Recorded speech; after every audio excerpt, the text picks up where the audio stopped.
Hi, I'm Old Norse Specialist Dr. Jackson Crawford. In this video, I'm back with another Old Norse lesson, this one about the so-called weak nouns and weak adjectives.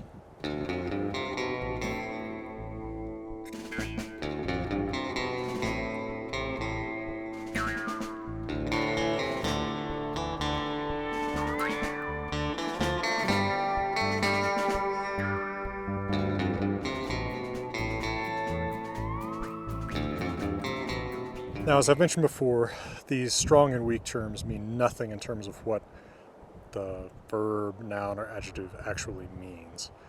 They are just grammatical terms coined, I think, in the 19th century.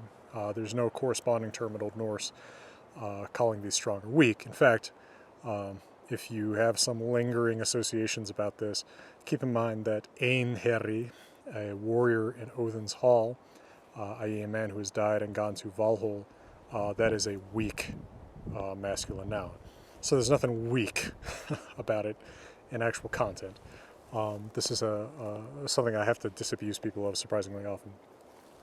All right, so let's look at weak nouns and adjectives because the endings are almost the same.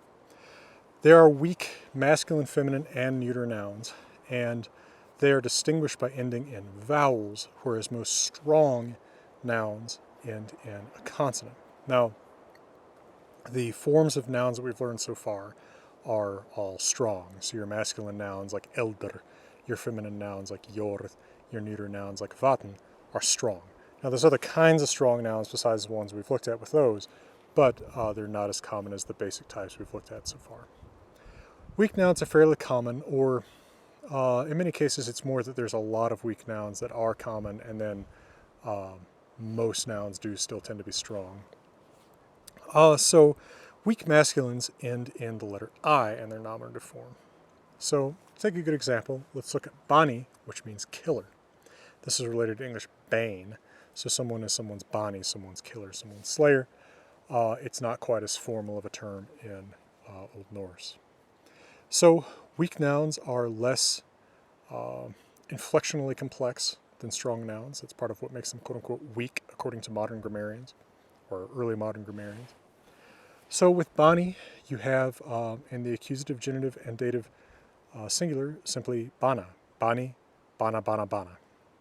And then the plural of weak masculine nouns like bani looks exactly like the typical strong masculine nouns we've looked at, the so-called A stems, like elder. So you get banar, bana, bana, bonum, with the expected U mutation from the U in the ending. So that ought to be fairly easy.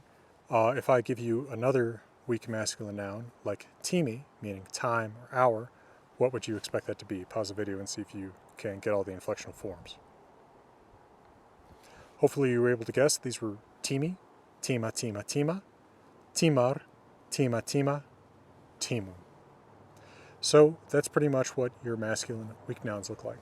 Now, there are some masculine weak nouns that have an extra J that pops up before endings in a or This is because the actual root of the noun ends in a J, but J's disappear in Old Norse before I's. So I mentioned Einherji, a warrior in Valhall. That would be originally something like Einherji, but the Y has dropped before the vowel E, I. So what you're going to get there is Einherji, Einherja, Einherja, Einherja. And then plural Einherjar, Einherja, Einherja, Einherjum. There's not a ton of these. Another example is vili, meaning desire. See if you can guess what the forms of vili, desire, are in Old Norse if you pause the video and think about it for a second. Hopefully you were able to get vili, vilja, vilja, vilja, viljar, vilja, vilja, viljum. All right. Now, weak feminine nouns end in a in the nominative. So a good example is saga, meaning story or history. Of course, one of the words we've borrowed in modern times from Old Norse. Now, just like masculine nouns, where you have one vowel that the noun ends in the nominative, and then a different vowel it ends in all the other cases in the singular, In feminine weeks, this is a and then u. So we get saga and then sogu, sogu, sogu. And of course, the root vowel changes because the ending u causes u mutation of that a in the root. So saga, sogu, sogu, sogu. And then plural, sogur, sogur, sagna, sogu. So unlike masculine weeks, where the plural looks just like masculine strong, the feminine weak plural is a little bit distinct. You got this nominative accusative ending ur, and that's not a typo if you think that I'm influenced by modern Icelandic. This is actually a place where the u before r goes back to Old Norse, unlike something like Old Norse maður, which becomes modern Icelandic maður. And then you have na in the plural genitive. That's pretty different because almost all other nouns just have a. Feminine and neuter genitive plural in the weak go na, so sagna. And then of course your typical in the dative plural. So if I give you another weak feminine, like orosta, meaning battle, see if you can pause the video and figure out what all the endings of that ought to be. All right, hopefully you were able to guess that goes orosta, orostu, orostu, orostu, plural orostur, orostor, orosna, orostu. All right, so that's how your weak feminines work. One to watch out for that's got one little distinct oddity about it is probably the most common weak feminine noun, which is the word for woman, the simple word for woman, which is kona. This is actually related to English queen, which in Old English and Old Norse does not specifically mean a female ruler, it's just a woman.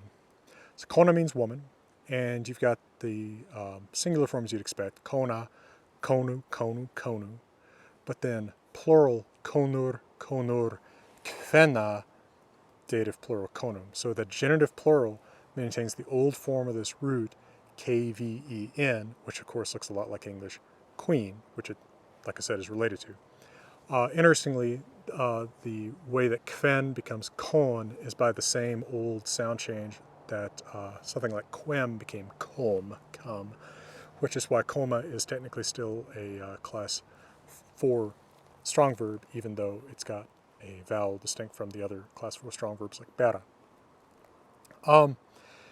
Something also is interesting, just as a side note, has happened in the modern Scandinavian languages where that genitive plural root or stem in kvenna has actually typically become the word for woman, so like modern Norwegian kvinna, but the old nominative singular kona has actually become the word for wife, so it's become distinct in a lot of the modern continental Scandinavian languages, whereas in Old Norse, woman and wife are the same word. They say my wife, you just say my woman, and women say my man. So just an interesting little side note there. Now weak neuters are all the easier, and there's really basically just 4 of them. There's 5, but you're never going to see the 5th one. So paired body parts, your eyes, your ears, your heart, which the Norse conceive of as a paired body part, and if you look at an anatomical heart, you can see why with the 2 chambers, right? And the lungs, and then the 5th one is the kidneys. And I guess there's even a 6th one. You're really just going to see eyes, ears, and heart, though. All right, the easy thing about these is that in the singular, all the cases look the same. So it goes auga, auga, auga, auga, that means eye. And then plural, augu, augu. Genitive plural, augna, like the weak feminines. You got that genitive plural in na, and then dative plural, So that's eye. See if you can pause the video and come up with all the forms for heart. All right, you also have gotten hjarta, hjarta, hjarta, hjarta, and then hjortu, hjortu, hjartna, hjortu. So those are your weak neuters. When I come back after a brief word from my sponsor, I will talk to you a little bit about weak adjective endings, and then I will give you some translation exercises to test your comprehension of this with yourself.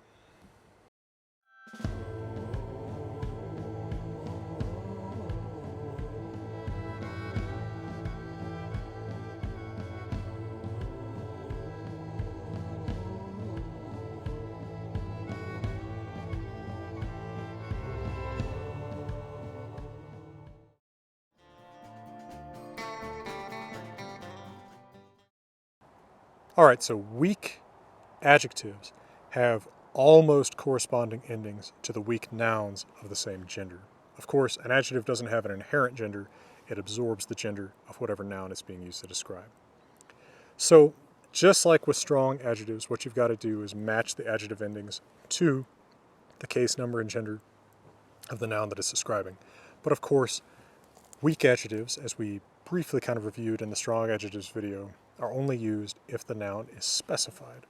So if you're talking about the day or that day or this day, you're going to use a weak adjective to say like the warm day, this warm day, that warm day. This does not apply if you say the day is warm, then the adjective resets to strong because the verb be is there. Be, vera, resets pretty much everything to its default. But if you've got a noun clause, noun phrase, determiner phrase, depending on the phase of syntax you learn, the adjective noun, then the adjective is going to be weak. All right, so because it is hot as hell, let's just use varmer, warm, like I did as one of the early adjectives for examples for the strong adjectives video. So masculine, you get varmi, varma, varma, varma, just like a weak masculine noun like bani. Okay, and then in the feminine, you get varma, vormu, vormu, vormu, just like the feminine singular of feminine weak nouns. And then in neuter weak adjectives, it goes just varma, varma, varma, varma, just like the singular of weak neuter nouns. And then, of course, the plural is just the same for all weak adjectives. So that's not too hard. Just remember your default adjective endings, the ones you're most likely to see, are the strong ones, but you will see the weak ones if they are sandwiched between, of course not necessarily in word order between in Old Norse, but if they're being used with the, this, or that, or sometimes with my, your, its, that sort of thing. All right, so vocabulary for this lesson, I'm going to give you these weak masculine nouns to learn and assume you know them in future lessons. Bani, killer. Timi, time or hour. Einherji, a warrior in Odin's hall, since we're going to read a lot of mythology, that's actually a pretty common noun and a good one to know. Vili, meaning desire. Bogi, meaning a bow, like in bow and arrow. And Gothi, which means a chieftain or very early on a pagan priest. In feminine weak nouns, I'm going to give you kona, woman. Remember its strange in plural form. Orosta, meaning battle. Saga, meaning story or history. And brynja, meaning suit of chainmail armor. And then good mythological one is Valkyria, Valkyrie.